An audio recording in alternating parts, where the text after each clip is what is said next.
اسی تناظر میں آج سہارنپور سے BSP کے MP حاجی فضل الرحمان نے وارڈ ممبر ندیم چودھری کی رہائش گاہ پر پہنچ کر ہونہار بیٹی کو گلدستہ پیش کر کے ان کی اس شاندار کامیابی پر مبارکباد پیش کی اور گل افشاں کو سماج کی بیٹیوں کے لیے ایک مثال قرار دیا۔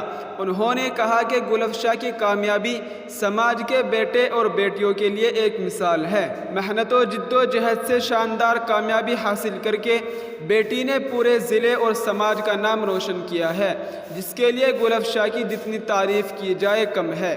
حاجی فضل الرحمان نے کہا کہ بچوں کو گل افشاں چودھری سے سبق حاصل کرنا چاہیے اور آگے بڑھنے اور کامیابی حاصل کرنے کے لیے محنت کرنی چاہیے۔ سول جج بننے والی گل افشاں چودھری نے رکن پارلیمنٹ حاجی فضل الرحمان کا شکریہ ادا کیا اور سبھی سے اپیل کی کہ وہ اپنے بچوں کو اعلیٰ تعلیم دلا کر کامیاب بنائیں۔